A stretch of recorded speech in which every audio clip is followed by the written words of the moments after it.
नमस्कार दोस्तों, मेरा नाम है रंजीत झारिया और स्वागत है आप सभी का RKJ IAS एकेडमी में। दोस्तों, चैनल का नाम थोड़ा हम चेंज किए हैं तो आपको थोड़ा सा नया नया लगेगा और मैं जब बोलता हूँ तो मुझे भी थोड़ा सा नया नया लगता है। दोस्तों, आज का वीडियो थोड़ा लेट हो गया है। लेट होने का कारण है कि मुझे आज दुर्ग जाना पड़ा था। अब पहली पहली बार हम लोग प्लॉट लिए हैं दोस्त के साथ मिल कर के। पहली बार में अक्सर गलती हो जाती है। गलती ऐसी हुई है कि हम उसका सही से सीमांकन नहीं करवा पाए और हमने प्लॉट ले लिया। अब प्लॉट 5 फीट कम हो गया है, समझ रहे हैं, 5 फीट ज़मीन कम हो जाना, वो भी पूर्व की तरफ में। अब इसी के लिए कभी तहसील ऑफिस का चक्कर काटना, और आज हम चक्कर काटे हैं कलेक्टर के जन दर्शन का। जन दर्शन में हम आवेदन दिए हैं, कलेक्टर महोदय तो नहीं मिल पाए हैं। अगली बार अगले हफ्ते में शायद मुलाकात हो जाए। तो शुरुआत करते हैं दोस्तों आज के न्यूज़पेपर की हम एडिटोरियल वाले हिस्से के साथ में। आज 2 बड़े आर्टिकल को हम कवर करेंगे। पहले नंबर का जो आर्टिकल पार्टिकुलरली यहाँ हम डिस्कस करने वाले हैं वो हमारे देश के जो संरक्षित स्मारक हैं, जैसे जिनको ASI कंजर्व करता है, लैंडमार्क्स जिनको बोला जाता है, जो कि वर्ल्ड हेरिटेज की साइट में शामिल है, इनको कैसे करके प्रोटेक्ट किया जा सकता है। इसमें हम लोगों की भी भूमिका है। हम ये बस नहीं कह सकते हैं कि आर्कियोलॉजिस्ट अकेले ही मिलकर के इनको कंजर्व करने का काम करेंगे। इसमें सब लोगों को आगे आना ज़रूरी है। जब हम उसको प्रोटेक्ट करते हैं तो आप ये मत सोचिए कि दीवार गिर रही है उसको हम उठा रहे हैं, उसको रिपेयर कर रहे हैं। आप उसमें मटेरियल लगा रहे हैं तो ये भी ध्यान में रखना है कि भाई वो पुराने मटेरियल को ख़राब ना कर दे, आसपास रहने वाले लोगों की लाइवलीहुड प्रभावित ना हो। इसके अलावा केवल इमारत की बात मत करिए, आसपास के वातावरण, पर्यावरण, नदी, झील, पेड़ पौधे, सबको कंजर्व करने की हमें प्रयास करना चाहिए। इसके बाद वाला जो आर्टिकल डिस्कस करेंगे दोस्तों, ये बहुत ज़्यादा इम्पोर्टेंट है। इम्पोर्टेंट इसलिए है क्योंकि इसमें चुनाव आयोग का जो सिलेक्शन है, अपॉइंटमेंट है, वो एकदम फ्री एंड ट्रांसपेरेंट मैनर में होना चाहिए, इस पर बेस्ड है। शुरुआत जो आर्टिकल की करी जाती है वो ऐसे करी जाती है कि अभी हाल फिलहाल में देखा जाए बिहार में वोटर लिस्ट का रिवीजन चल रहा है। बहुत जल्दी चुनाव होने वाले हैं। इतने जल्दी आप यदि वोटर लिस्ट को रिवीजन करोगे, बहुत सारे डॉक्यूमेंट्स आप मांगोगे, बोलोगे आप पासपोर्ट लेकर के आओ, 10वीं की मार्कशीट लेकर के आओ, ज़मीन के कागज़ लेकर के आओ, और उसमें भी टाइम पीरियड कम रहे, तो जाहिर सी बात है 60 लाख लोग वोट नहीं डाल पाएंगे, आउट हो गए हैं। इस बात को लेकर के अपोजिशन बहुत ज़्यादा हल्ला कर रहा है। अपोजिशन पार्टी सुप्रीम कोर्ट नहीं गई है इस बार, और तो बीजेपी का कहना, आप क्यों नहीं जा रहे हैं सुप्रीम कोर्ट? तो उनको ऐसा लगता है कि जब सुप्रीम कोर्ट ने केंद्र सरकार का जजमेंट को नहीं बदला, जजमेंट कैसा था, चुनाव आयोग के जो मुखिया हैं, जैसे मुख्य निर्वाचन आयुक्त रहता है एक, और 2 ठो रहते हैं निर्वाचन आयुक्त। सुप्रीम कोर्ट ने एक डिबेट में क्या बोला था कि हमारा जो चुनाव आयोग है वो एकदम फ्री हो। वो फ्री कब होगा? जब इसको चलाने वाले जो मुखिया हैं वो सरकार के द्वारा ना अपॉइंट किए जाएं। इसमें अपोजिशन लीडर बैठे, इसमें प्राइम मिनिस्टर बैठे और CGI बैठे, 3 लोग मिलकर के चुनाव आयोग का सिलेक्शन करें, अपॉइंटमेंट करें। अब ये चीज़ केंद्र सरकार को माननी पड़ जाती। ऐसे टाइम में तुरंत केंद्र सरकार ने दिमाग लगाया और तुरंत एक विधेयक पारित कर दिया। बोला नहीं, CGI को आउट करो और हमारा एक मंत्री यहाँ पर बिठा दें। अब ये तो सरकार ने कानून बना दी। इस कानून को सुप्रीम कोर्ट को पलटना चाहिए था, लेकिन सुप्रीम कोर्ट ने नहीं पलटा है इसको। बोला है कि नहीं, ये तो अच्छा है, कंटिन्यू चलने दो। इसी के ऊपर ये आर्टिकल बेस्ड है, इसी की यहाँ पर हम चर्चा करने वाले हैं। तो चलिए दोस्तों, बढ़ते हैं आगे और देख लेते हैं इस पहले आर्टिकल को, जो कि हमारे जो ऐतिहासिक मॉन्यूमेंट्स हैं, ऐतिहासिक महत्व के स्मारक हैं, उनके कंजर्वेशन से जुड़े हुए इस आर्टिकल के साथ में शुरुआत करी जाती है दोस्तों प्रधानमंत्री के 15 अगस्त के स्पीच से। हर साल लगभग देखा जाए इंडिपेंडेंस डे के मौके पर रेड फोर्ट से प्रधानमंत्री भाषण देते समय याद दिलाते हैं कि हमें उन लोगों को अपने माइंड में स्मृति में बैठा के रखना है जिन्होंने अंग्रेज़ों को यहाँ से उखाड़ करके फेंका है, ब्रिटिश कॉलोनियल रूल को ख़त्म किया। अब ये जो याद दिलाई जा रही है ये हमको टाइम टाइम पर याद दिलाया जा रहा है, टाइमली है, लेकिन उनकी मेथड या फिर टैक्टिक्स जैसे कि कुछ ही फ्रीडम फाइटर के नाम वो गिनाते हैं या फिर उनको कोट करते हैं, ये काफ़ी पुराना तरीका हो गया है। ठीक इसी प्रकार से दोस्तों हम चर्चा करेंगे हमारे देश के आर्कियोलॉजिकल सर्वे ऑफ इंडिया की, यहाँ पर विशेष तौर पर चर्चा होगी। इसी प्रकार से आर्कियोलॉजिकल सर्वे ऑफ इंडिया भी मॉन्यूमेंट्स बचाने में सेम पुरानी अप्रोच को फॉलो कर रहा है। केवल चुनिंदा मॉन्यूमेंट्स को चुनता है, उन्हें बाकी सराउंडिंग से अलग कर देता है, थोड़ी बहुत लिपाई पुताई रिपेयरिंग का काम होता है और कभी कभी थोड़ा सा चमका दिया जाता है। प्रॉब्लम ये है कि इंडिया का इतिहास बहुत बड़ा है, बहुत कॉम्प्लेक्स है।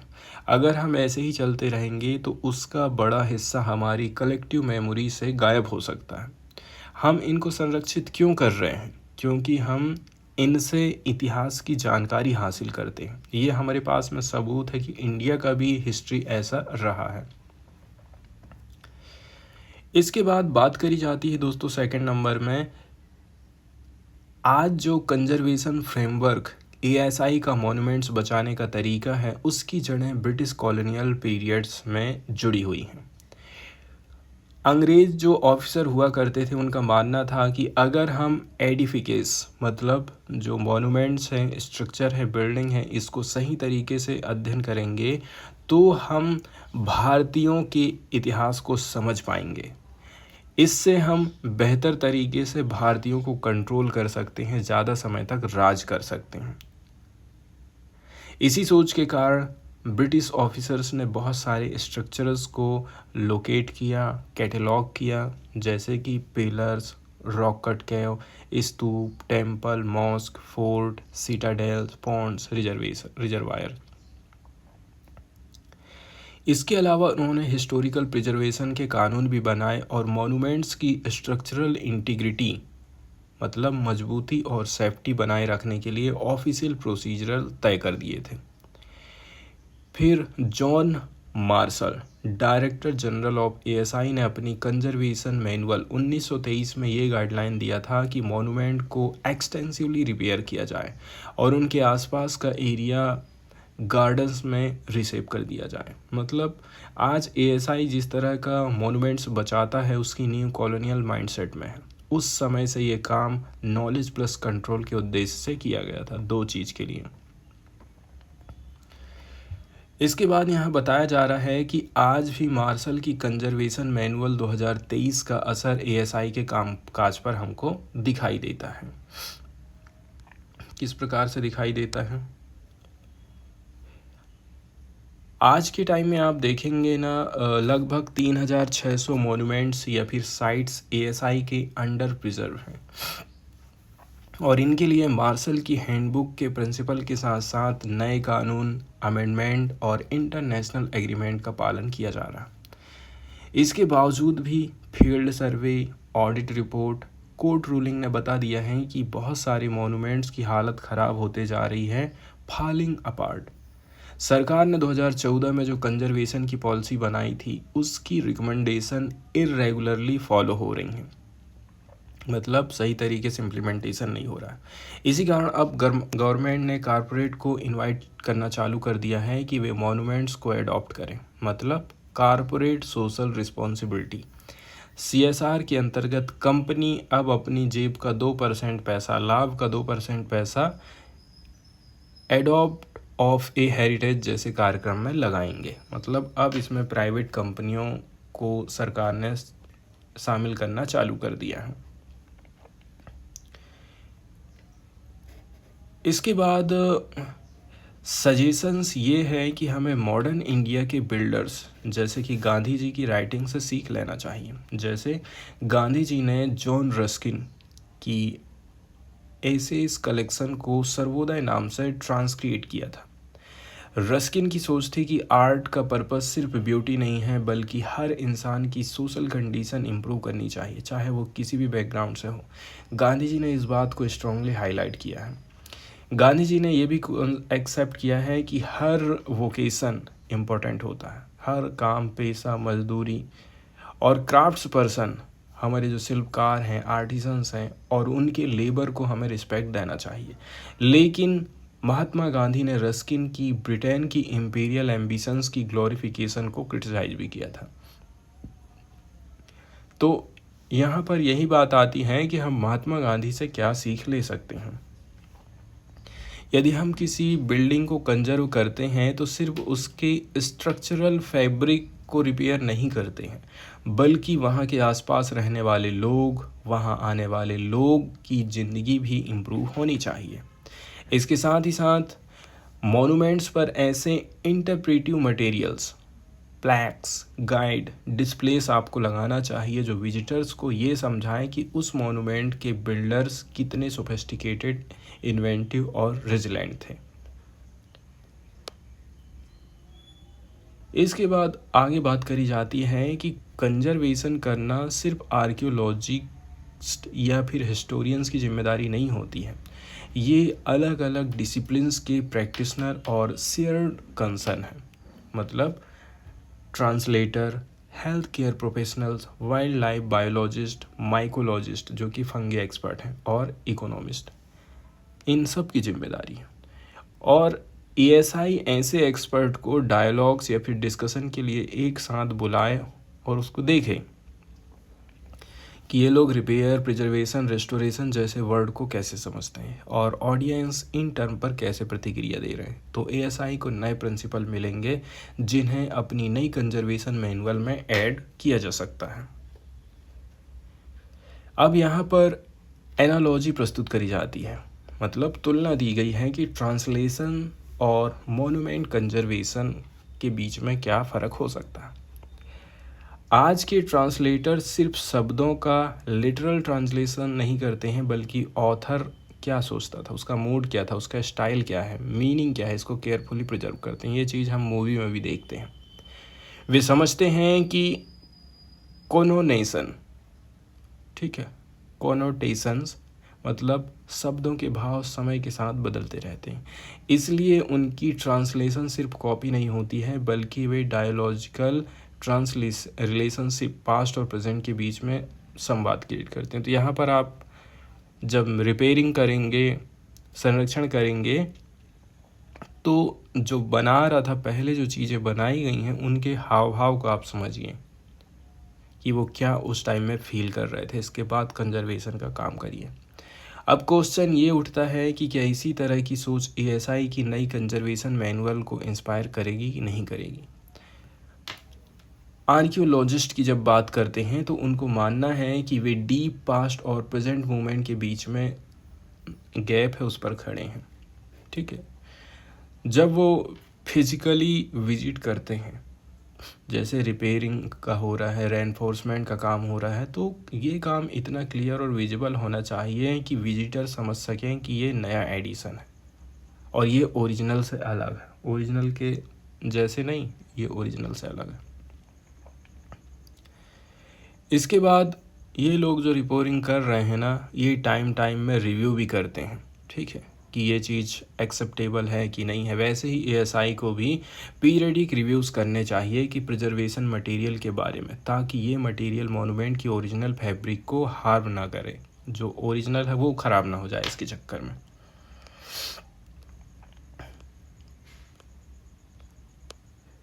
इसके बाद आगे बात करी जाती है दोस्तों ये लेख आगे बोलता है कि अभी तक एएसआई की कंजर्वेशन अप्रोच काफ़ी कॉलोनियल एरा और मैकेनिकल है, ठीक है। मतलब हम इमारतों को खाली रिपेयरिंग करते हैं और उसको चमका देते हैं, लेकिन इंडिया का हिस्ट्री इतना कॉम्प्लेक्स और विशाल है कि ये इससे चीज़ काफ़ी हद तक बची रहेंगी। हमें गांधी जैसे थिंकर से सीखना है। कंजर्वेशन को कम्युनिटी अपलिफ्टमेंट से जोड़ना है, मतलब यदि हम इनका कंजर्वेशन कर रहे हैं तो इससे आजू बाजू के लोगों को कितना फ़ायदा होगा, गरीब लोगों को। मल्टी डिसिप्लिनरी एक्सपर्ट से डायलॉग करके नए प्रिंसिपल आप लीजिए। ट्रांसलेटर के जैसे सोचिए, पास्ट और प्रेजेंट के फर्क को आप समझिए। कंजर्वेशन का मतलब सिर्फ पत्थर को बचाना बस नहीं है, बल्कि मेमोरी, कम्युनिटी, क्राफ्ट और ऑथेंटिसिटी को भी प्रिजर्व करना होता है।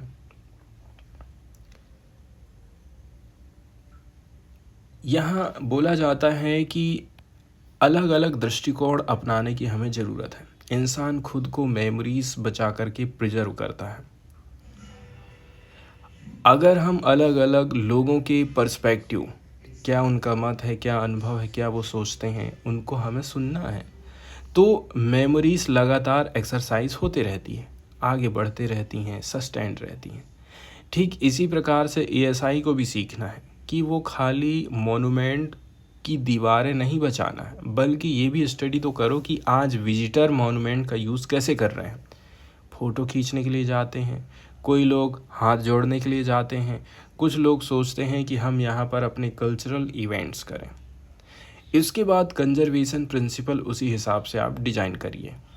मतलब एएसआई विजिटर्स को मौका दे सकते हैं कि वो मॉन्यूमेंट्स पर अपने अनुभव ओपन एंडेड कंजर्वेशन करें, मतलब खुले तौर पर वो लोग अपने विचार बताएं। यहाँ पर कंपैरिजन किया गया है कि जैसे हम वाइल्ड लाइफ बायोलॉजी और मॉन्यूमेंट कंजर्वेशन के बीच में थोड़ा सा गैप देखें, अंतर देखें। वाइल्ड लाइफ बायोलॉजिस्ट कहते हैं अगर हमें किसी स्पीसीज़ को बचाना है तो सिर्फ इंडिविजुअल एनिमल को प्रोटेक्ट नहीं करना है, हमें पूरे इकोसिस्टम को बचाना है, biotic, abiotic element and networks को। ठीक है, जैसे forest, water, soil, climate, predator, prey, इन सब के बैलेंस को बना करके रखना है। इसी सोच के साथ मॉन्यूमेंट कंजर्वेशन को भी ध्यान रखना है। एएसआई की नई मैनुअल आर्कियोलॉजिस्ट को रिकमेंड कर सकती है कि वो सिर्फ दीवार पर ध्यान मत दे, उसके आसपास जो वाटर बॉडी है, फील्ड्स है, कोई डिज़र्ट है, फॉरेस्ट है, सेटलमेंट है, तो इनके बीच में और उस बिल्डिंग के बीच में क्या कनेक्शन है उसको समझे, और फिर ना केवल इस बिल्डिंग को, आसपास की जगह को भी वो कंजर्व करें। नहीं तो बिल्डिंग को बचा लिए, दीवार को पेंट पोत दिया और आप किनारे की जो झील है वो सूख रही है, तो झील को भी सरवाइव करना काफ़ी ज़्यादा ज़रूरी हो जाता है। अब माइकोलॉजिस्ट मतलब फंगी एक्सपर्ट ने पाया है कि फंगी सिर्फ निगेटिव चीज़ नहीं रहती है, फंगी कई तरह के पावरफुल रोल निभाती हैं, जैसे कि ऑर्गेनिक मैटर ब्रेक डाउन करना, डीकम्पोजिशन, प्लांट्स को न्यूट्रिएंट एक्सेस करने में हेल्प करना। कुछ फंगी डिसीज़ भी कॉज कर सकती, पैदा कर सकती, लेकिन मेडिसिन्स भी तो देती हैं, और फूड प्रोडक्शन, जैसे कि इन्हीं की मदद से हम ब्रेड, चीज़, अल्कोहल बनाते हैं। इससे एएसआई को सीखना है। ये प्रिंसिपल आप डालिए कि छोटे छोटे आधे भूले मॉन्यूमेंट्स भी वैल्यूएबल हैं। छोटे से छोटा, जब एक हार्म पहुंचाने वाला कीड़ा इतना इम्पोर्टेंट हो सकता है, तो इतना बड़ा आधा टूटा हुआ मॉन्यूमेंट्स कितना इम्पोर्टेंट होगा। एक छोटे स्ट्रक्चर जैसे पुरानी सिटी वॉल्स, सिट्रेंस मतलब जलटंकी, सैनोटैप्स मतलब स्मारक, डेवोकेट्स मतलब कबूतर खाने, कमिटीज़ को बहुत सारे फ़ायदे देते हैं। जैसे कोई पुरानी शहर की दीवार है, पानी की टंकी है बहुत पुरानी, कहीं कोई स्मारक है, कहीं कोई कबूतर खाना है। लोकल नेबरहुड की सिक्योरिटी, ग्राउंड वाटर रिचार्ज करना, विजिटर को अट्रैक्ट करना, हैबिटाट क्रिएट करना, पब्लिक स्पेस प्रोवाइड करना, इतने सारे फ़ायदे ये दे सकते हैं। कंटेम्प्रेरी इकोनॉमिस्ट कहते हैं कि असली वैल्यू चीज़ों के काम करने के तरीके से बनती है, सिर्फ उनकी अपीयरेंस मतलब दिखावट से नहीं। अब वैज्ञानिक लोगों को, आर्कियोलॉजिस्ट्स को एएसआई मैनुअल रिकमेंड करेगी कि वो हवेली की नेचुरल वेंटिलेशन सिस्टम रिस्टोर करें, ना कि हर बार सिर्फ फैकेट मतलब बाहरी पेंट ही करते रहें। इकोनॉमिस्ट ये भी कहते हैं कि स्कैरिटी को हाईलाइट करके भी वैल्यू क्रिएट की जा सकती है, मतलब कमी को आप हाईलाइट करिए। एएसआई को रिसर्च करनी चाहिए कि कौन से मॉन्यूमेंट्स वास्तव में नेशनल सिग्निफिकेंस के सिंबल हैं। ये नई नॉलेज बजट बढ़ाने के लिए जस्टिफिकेशन देने वाली है। इकोनॉमिस्ट लोग एक चीज़ और बोलते हैं, क्रिएटिव डिस्ट्रक्शन, मतलब पुराना टूटकर नया इनोवेशन को जन्म देता है। मतलब पुराने जो टेम्पल हैं बड़े डैम्स के रिजर्वायर्स में डूब गए हैं, उन्हें लेबोरेटरीज में हम बदल सकते हैं, जहां अंडर वाटर साइट डॉक्यूमेंट्स करने और नई टेक्नोलॉजीज टेस्ट करने का काम हो जाएगा। इस प्रकार से हम इकोनॉमिस्ट से भी काफ़ी कुछ सीख सकते हैं। तो अब फाइनली वे फॉरवर्ड में बोला जाता है कि इंडिया जैसी डाइवर्स कंट्री में कंजर्वेशन का मीनिंग और वैल्यू हमेशा पोजिशनल और कॉन्टेस्टेड रहेगा। मतलब अलग अलग लोगों और कमिटीज़ की राय अलग अलग होती है कि कौन सी बिल्डिंग क्यों ज़रूरी है और उसको हम क्यों बचाएं, क्यों ज़रूरी है, वो कैसे करके बचाएंगे। इसलिए कंजर्वेशन सिर्फ गवर्नमेंट या फिर एएसआई का बस काम नहीं होता, ऑर्डिनरी सिटीजन भी इसमें एक्टिव रोल निभा सकते हैं। हमें अपने एक्शन और लोकेशन के प्रति काफ़ी सजग रहने की ज़रूरत है। मतलब मोनूमेंट को हम कैसे यूज़ कर रहे हैं, रिस्पेक्ट कर रहे हैं, ये भी काफ़ी मैटर करता है। इसके अलावा भारत के जो नागरिक हैं उनका ये भी रोल है कि भाई अपने आप को वो एजुकेट करें, मोनूमेंट की लैंग्वेज ऑफ स्टोन को पढ़ना सीखें। मतलब क्या मटेरियल है, डिज़ाइन कैसा है, इंस्क्रिप्शन क्या है, कार्विंग को समझने की कोशिश करें। इससे जुड़ी जो कहानियाँ हैं उनके बारे में हम जान पाएंगे। हम उन वॉइसेस को एम्पलीफाई कर पाएंगे जो इतिहास में साइलेंस रही हैं, जैसे कि उसको बनाने वाले बिल्डर, आर्टिसन या फिर वुमेंस का क्या रोल रहा है। इसके बाद वाला जो आर्टिकल यहाँ पर हम डिस्कस करेंगे दोस्तों, ये पार्टिकुलरली भारत के जो निर्वाचन आयोग से जुड़ा हुआ है। अभी हाल फिलहाल में देखा जाए सुप्रीम कोर्ट का एक जजमेंट आया था जिसमें बोला जाता है कि आज के टाइम में जो चुनाव आयोग है कुल मिलाकर के इनडायरेक्टली केंद्र सरकार उनका सिलेक्शन करती है। राष्ट्रपति सिलेक्शन करते हैं, लेकिन राष्ट्रपति भी प्रधानमंत्री की कैबिनेट की जो बैठक है उसके हिसाब से ही, जो वो बोलेंगे उसी के हिसाब से ही वो सिलेक्शन करती है। इससे ऐसे में क्या हो जाता है ना, चुनाव आयोग बायस्ड होकर के काम करता है, वो फ्री एंड फेयर मैनर में काम नहीं कर पाता। इसलिए सुप्रीम कोर्ट ने अभी हाल फिलहाल में एक बात बोला था कि एक आयोग का गठन होना चाहिए जिसमें प्रधानमंत्री बैठेंगे, अपोजिशन के लीडर बैठेंगे, ऑफ सीजीआई बैठेंगे। 3 लोग मिलकर के चुनाव आयोग का चयन करेंगे। लेकिन इस फैसले को केंद्र सरकार ने पलट दी थी।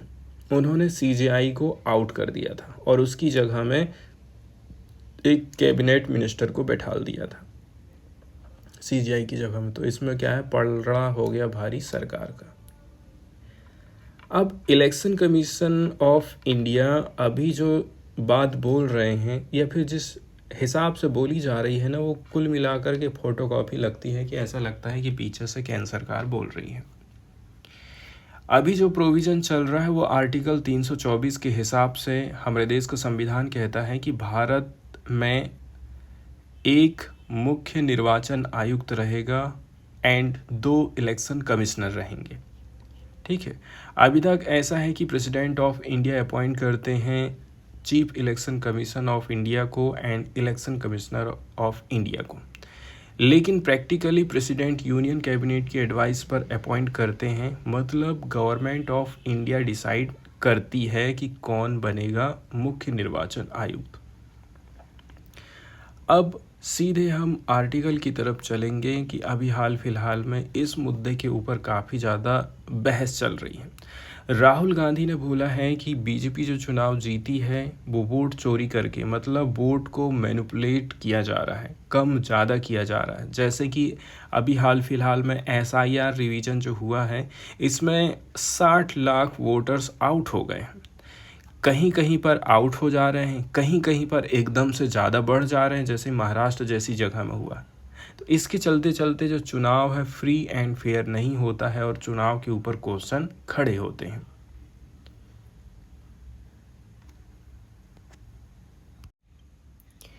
अब चलते हैं आर्टिकल की तरफ सीधे और देखते हैं आर्टिकल को। आज के टाइम में ऐसा हो गया है कि बहुत सारे बीजेपी के जो लीडर्स हैं वो बोल रहे हैं SIR में यदि 60 लोग बाहर हो चुके हैं, वोट नहीं डाल पाएंगे, तो आप इस इशू को लेकर के सुप्रीम कोर्ट क्यों नहीं जा रहे हैं। लेकिन आर्टिकल कहता है कि अपोजिशन की ये जो रिलक्टेंस है, अनिच्छा है, एक्चुअली रीजनेबल है और जस्टिफिएबल भी है। मतलब अपोजिशन पार्टी चुप है या फिर धीमे हैं, ये अप्रोच सिर्फ कमज़ोर पॉलिटिकल विल नहीं है, बल्कि उसके पीछे एक रीजन है, जीनियन कारण है। 2023 में मोदी सरकार ने एक नया कानून पास किया था जिसका नाम है chief election commissioner and other election commissioner appointment condition of service and term office act 2023।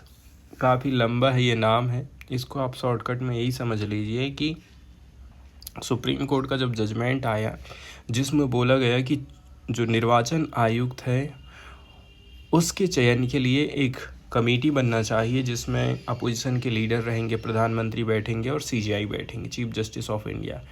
तो सरकार तुरंत इसको पलटने के लिए एक नया कानून लेकर के आई 2023 में, जिसमें बोला जाता है कि CJI को हटाओ और अपना मंत्री बैठाओ।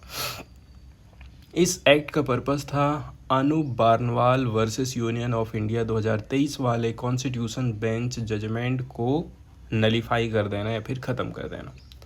उस जजमेंट में सुप्रीम कोर्ट ने बोला था, ठीक है, जो मुख्य निर्वाचन आयुक्त है और जो निर्वाचन आयुक्त की नियुक्ति है prime minister plus opposition party का लीडर प्लस CJI की कमेटी से होगा ताकि ट्रांसपेरेंसी बनी रहे, इम्पार्शियलिटी।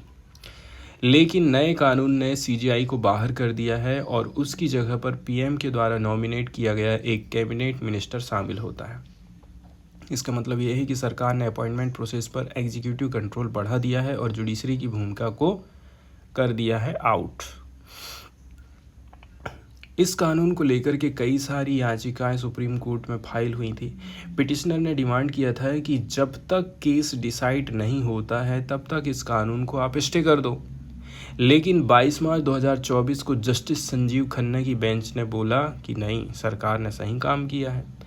केस का नाम था doctor Jaya Thakur versus union of India 2024 का केस। मतलब कोर्ट ने बोल दिया क्लियरली कि कानून इफेक्टिव रहेगा और अपॉइंटमेंट सरकार ही करेगी अपने हिसाब से, जिसमें CJI आउट रहेंगे और कैबिनेट मिनिस्टर बैठेंगे।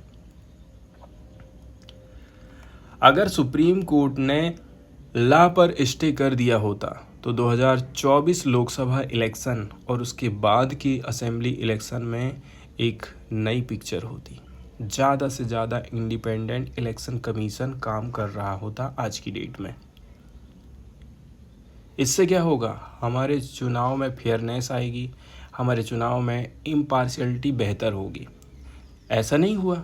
इसका मतलब तो यही हो गया है ना कि सुप्रीम कोर्ट झुक गया है सरकार के आगे, उस क्रिटिकल मोमेंट पर अपनी कॉन्स्टिट्यूशनल ड्यूटी पूरी नहीं कर सका है। इसलिए शायद अपोजिशन नहीं जाना चाहती हैं किसके पास, सुप्रीम कोर्ट के पास। इसके बाद आगे की पिक्चर यहाँ पर हम देखते हैं। आर्टिकल 324 कहता है हमारे देश में चुनाव आयोग है, इसमें एक मुखिया रहता है और 2 उसके सहायक रहते हैं। मतलब एक मुख्य निर्वाचन आयुक्त होता है और 2 निर्वाचन आयुक्त होते हैं। अब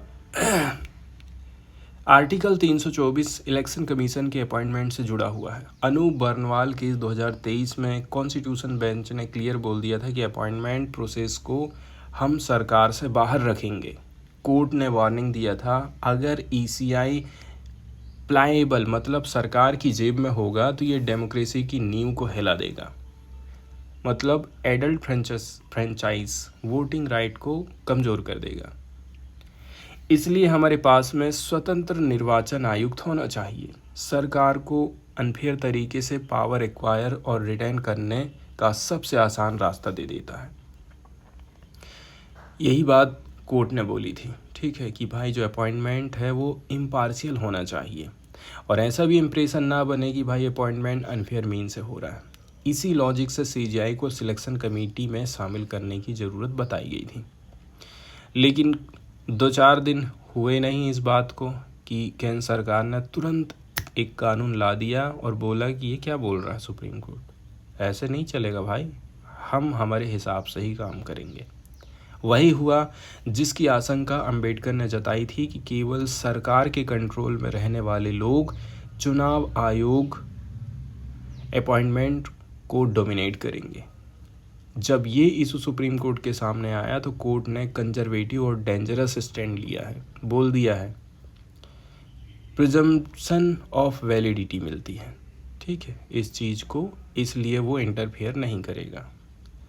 इस जुडिशियल रिस्ट्रेंट की वजह से आज का प्रेजेंट टाइप ऑफ ईसीआई सरकार के अधीन काम कर रहा है, एग्जीक्यूटिव के अधीन में काम कर रहा है।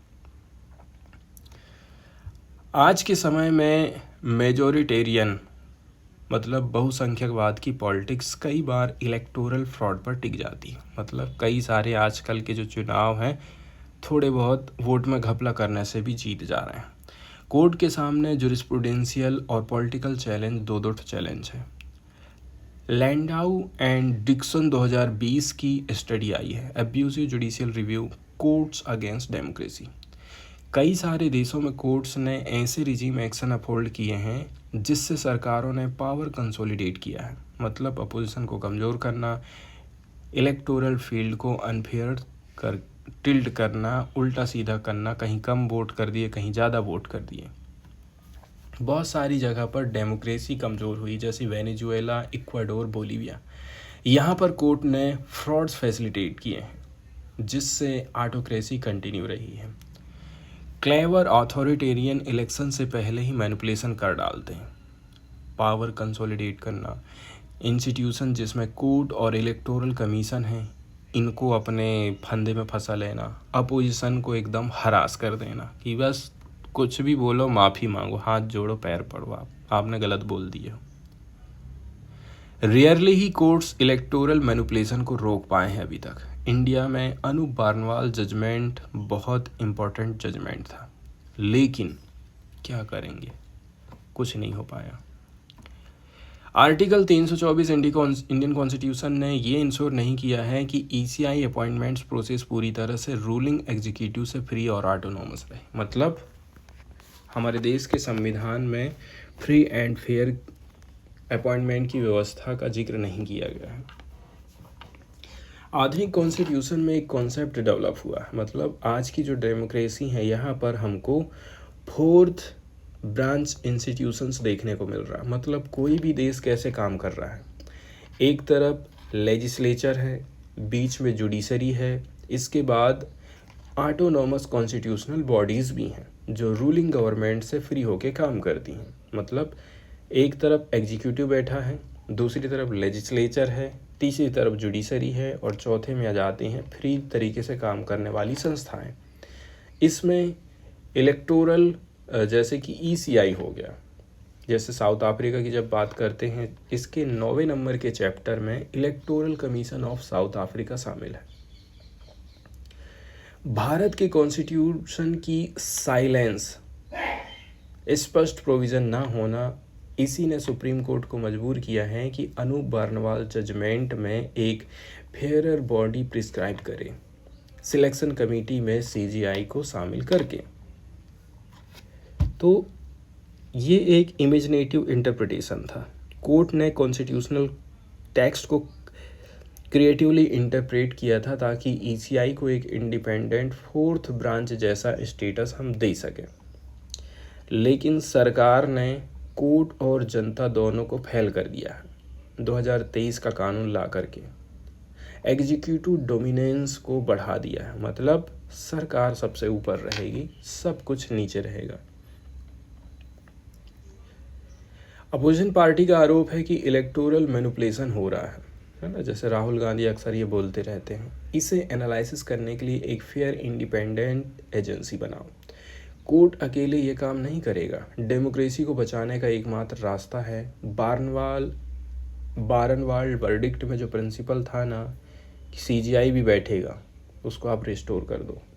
2023 का जो कानून बना है उसको आप नलीफाई कर दो। लेकिन इतना बड़ा कदम उठाने की हिम्मत है किसके पास में?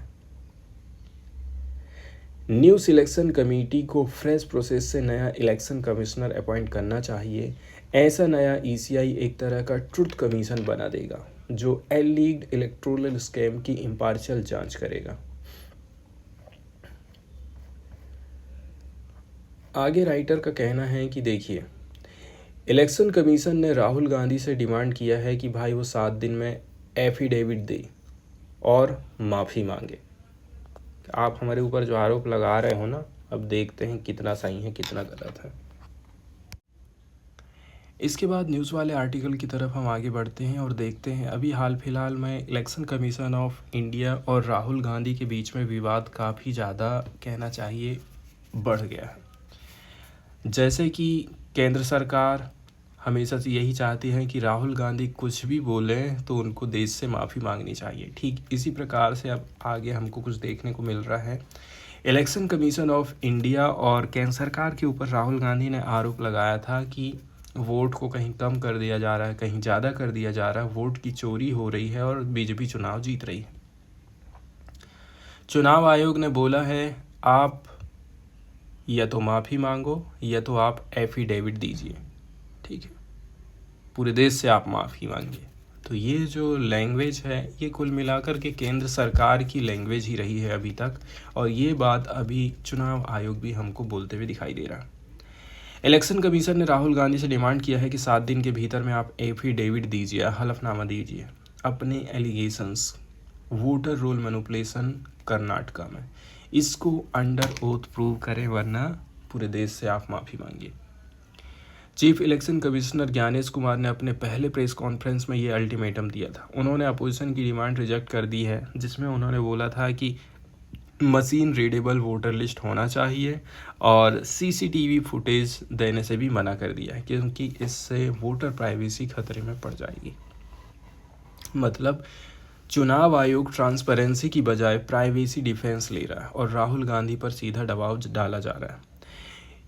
ये जो मामला है, ये वाला जो मामला यहाँ पर हम देख रहे हैं दोस्तों, राहुल गांधी के उस आरोप से जुड़ा हुआ है जिसमें Mahadevapura assembly seat Bangalore central में deliberate large scale voter roll discrepancies हुई थी। मतलब कहीं कम कर दो कहीं ज़्यादा कर दो वोटरों को। बीजेपी ने यह सीट 2024 लोकसभा इलेक्शन में जीती। राहुल गांधी ने बोला कि वोटर लिस्ट में बड़े पैमाने पर गड़बड़ी हुई है। इसके बाद कर्नाटक, महाराष्ट्र और हरियाणा के चीफ इलेक्टोरल ऑफिसर ने उनसे बोला कि ये आरोप आप ऐसे ही हवा मत बोलिए, एफिडेविट दीजिए। राहुल गांधी ने एफिडेविट देने से इनकार कर दिया था। रिपोर्टर ने पूछा है कि इलेक्शन कमीशन सो म्यूटो एक्शन क्यों नहीं ले रहा है, तो चुनाव आयोग ने बोला है अगर 1,50,000 वोटर पर आरोप लगाया गया है तो बिना एविडेंस सबको नोटिस कैसे करके देंगे। मतलब या तो एफिडेविट दो या माफ़ी मांगो वरना आरोप गलत माने जाएंगे। चुनाव आयोग से पूछा गया कि बीजेपी लीडर अनुराग ठाकुर ने भी रायबरेली मतलब राहुल गांधी की सीट में वोटर रोल मैनिपुलेशन का आरोप लगाया था, तब उन्होंने एफिडेविट क्यों नहीं दिया था, तो चुनाव आयोग ने इसका कोई सीधा जवाब नहीं दिया था। मतलब डबल स्टैंडर्ड है यहाँ पर। उड़ीसा में बीजेडी ने लोकसभा इलेक्शन पर कंप्लेंट दी थी। इलेक्शन कमीशन ने रिजेक्ट कर दिया क्योंकि वो अंडर ओथ नहीं थी और 45 दिन की लीगल डेडलाइन निकल चुकी थी। एसपी चीफ अखिलेश यादव की शिकायत पर भी यही जवाब दिया जाता है। मतलब अगर कोई पार्टी टाइम लिमिट और ओथ रूल का पालन नहीं करती है ना तो कंप्लेंट एक्सेप्ट नहीं होती है। ज्ञानेश कुमार का कहना है कि चुनाव आयोग किसी भी पार्टी के साथ में भेदभाव नहीं करता है। एलिगेशन ऑफ वोट चोरी कॉन्स्टिट्यूशंस का अपमान है। अगर 45 दिन में इलेक्शन पिटीशन फाइल नहीं की जाती है, 1 करोड़ से ज़्यादा एम्प्लॉयज़ इलेक्शन प्रोसेस में लगे थे, इतना ट्रांसपेरेंट प्रोसेस है, वोट चोरी कैसे करके हो जाएगी। उन्होंने क्लियरली बोल दिया है कि 2024 इलेक्शन फेयर एंड ट्रांसपेरेंट था और ऐसे आरोप बेसलेस हैं। इसके बाद वाली जो न्यूज़ यहाँ पर हम डिस्कस करेंगे particularly Uttarakhand minority education institutions bill 2025 से रिलेटेड है। नया विधेयक प्रस्तुत किया गया है उत्तराखंड में।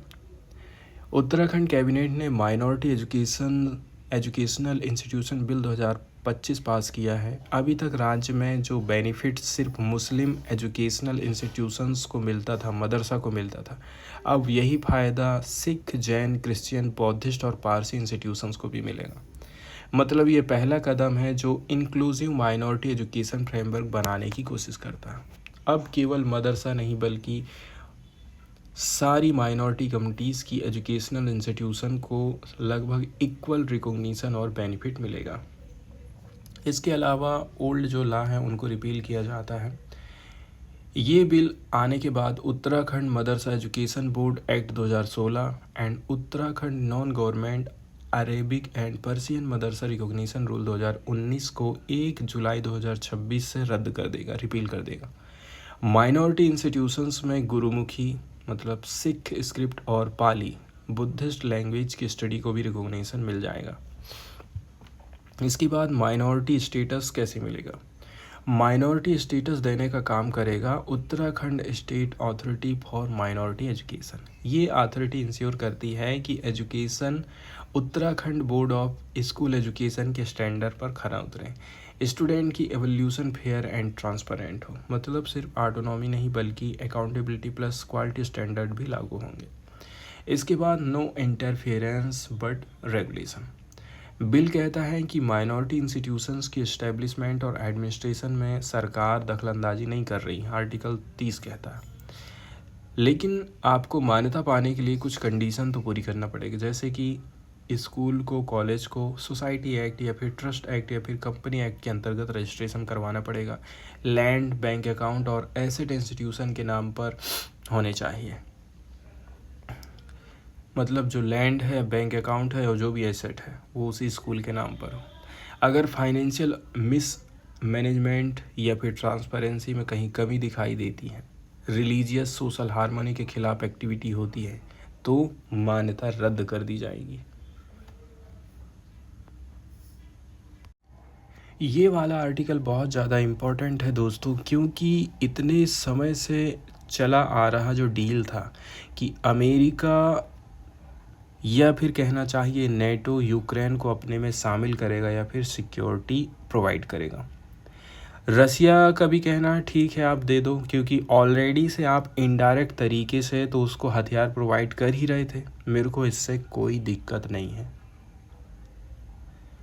US special envoy Steve Witkoff ने बोला है कि पुतिन और डोनाल्ड ट्रंप के बीच में जो समिट हुआ था, ट्रंप पुतिन मीटिंग जो कि अलास्का में अभी चल रही थी, इसमें रसिया ने हाँ बोल दिया है।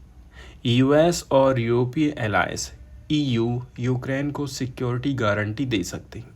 ये गारंटीज नेटो के आर्टिकल 5 के अंतर्गत मतलब उसी प्रकार से होगी जिसमें बोला जा रहा है एक देश पर हमला मतलब सब पर हमला, attack on one attack on all जैसी होगी। विटकॉफ ने इसे एक मेजर कंसेशन बताया, बहुत बड़ी जीत बताया है, क्योंकि यूक्रेन नाटो ज्वाइन करना चाहता है, इसी प्रोटेक्शन को वो चाहता है। European commission president Ursula von der Leyen ने बोला है कि ईयू भी इस सिक्योरिटी गारंटी फ्रेमवर्क का हिस्सा बनेगा। उन्होंने इसे एक तरह की कोएलिशन ऑफ द विलिंग बताया जिसमें यूएस प्लस ईयू मिलकर के यूक्रेन को प्रोटेक्शन प्रोवाइड करेंगे। विटकॉफ ने बोला है कि दोनों साइड मतलब अमेरिका भी और रसिया भी रोबस्ट सिक्योरिटी गारंटीज पर एग्री हो गए हैं, जिन्हें उन्होंने गेम चेंजिंग बताया जा रहा है। साथ ही साथ रसिया ने ये भी प्रॉमिस किया है कि वो लेजिस्लेटिव कमिटमेंट करेगा, यूक्रेन की और ज़मीन एनेक्स वो नहीं करने वाला, मतलब और ज़्यादा ज़मीन नहीं हड़पेगा। मतलब रसिया एक तरह से टेरिटोरियल फ्रीज पर सहमत हो गया है, मैं जहाँ हूँ वहीं हूँ, फर्दर एक्सपांसन नहीं करूँगा। यूक्रेन के प्रेसिडेंट व्लादिमीर ज़ेलेंस्की ने यूएस को बोला बहुत धन्यवाद, लेकिन कहा है कि अभी डिटेल क्लियर नहीं है, यानी अभी भी यूक्रेन कॉशियस है, क्योंकि पास्ट में भी रसिया ने कई बार कमिटमेंट को तोड़ दिया है। इसके बाद सीज़ फायर इश्यूज़ को लेकर के विटकॉफ ने डिफेंड किया है कि ट्रंप ने इमीडिएट सीज़ फायर डिमांड छोड़ दी क्योंकि अब फोकस है लॉन्ग टर्म पीस डील पर। US secretary of state macro Rubio का कहना है कि अगर सीज़ फायर नहीं होता है तो कॉन्सिक्वेंसेस होने वाले हैं, लेकिन फिलहाल कोई फॉर्मल ट्रूस डील नहीं बनी है।